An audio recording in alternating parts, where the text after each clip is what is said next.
নমস্কার বন্ধুরা, মাদার্স বিল কিচেনে অনেক স্বাগত।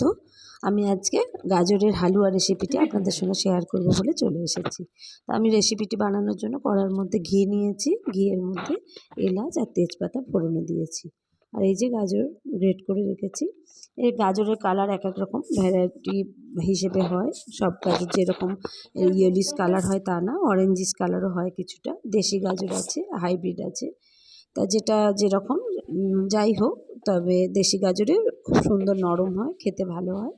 চেষ্টা করবেন সবাই যে দেশি গাজর নিয়ে রেসিপিটি বানানোর। তা গাজরের হালুয়া কম বেশি আমরা সবাই খুব পছন্দ করি। আর এটা খুব সুন্দর একটা রেসিপি, খেতেও ভালো লাগে রুটির সাথে, পরোটা সাথে বা লুচি যাই হোক খুব ভালো লাগে। তা আমি গ্রেট করা গাজরটা দিয়ে দিলাম, দিয়ে নেড়ে চেড়ে একটুখানি ভাজা মতো করে নিচ্ছি, ঘিয়ের মধ্যে যেটুকু ভাজা যায়। আর বন্ধুরা, ঘিয়ের পরিমাণ যে যেরকম পারবেন, কম ঘিতেও করা যায়, আবার অনেকটা বেশি ঘিতেও করা যায়। তা ভাজা হয়ে যাওয়ার পরে আমি ঢাকা দিয়ে রেখেছিলাম কিছুক্ষণ। তারপর নরম হওয়ার পরে আমি দুধকে একদম গাঢ় করে জাল দিয়ে নিয়েছি। সেই দুধের মধ্যে আমুল দুধ দিয়ে দিয়েছি 50 গ্রাম মতো, দিয়ে লিকুইড দুধ আর আমুল দুধ একসঙ্গে লিকুইড করে নিয়েছি, নিয়ে আর ওটার মধ্যে দিয়ে দিয়েছি গাজরটার মধ্যে।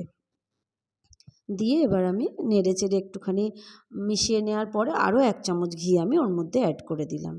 ঘিয়ের পরিমাণটা সুন্দর হলে বেশ হালুয়াটা খেতে ভালো হয়, একটা বেশ তেল তেল ভাব হয়, সুন্দর মোলায়েম ভাবটা আসে। আর আমি চিনি দেবো না, চিনির পরিবর্তে বাতাসা, যেহেতু এটা একটা নিরামিষ রেসিপি তাই পুজোর বাতাসাগুলো থেকে যায়। নিরামিষ চাটনি বা নিরামিষ এরকম গাজরের হালুয়া, সিমুইয়ের পায়েস, এগুলোতেই আমি এগুলো ব্যবহার করে ফেলি। তো যাই হোক, আপনারা চিনি পরিমাণ মতো বুঝে দেবেন। আর এই যে কাজু কিশমিশ নিয়েছি, এটা দিয়ে দিলাম। এটা কোনো হ্যাপার রান্না না, কিচ্ছু না, খুব সুন্দর একটা সহজ একদম রেসিপি, খুব ভালো লাগে, বানাতেও ভাল লাগে, খেতেও ভাল লাগে। এই যে হয়ে গেল গাজরের রেসিপি।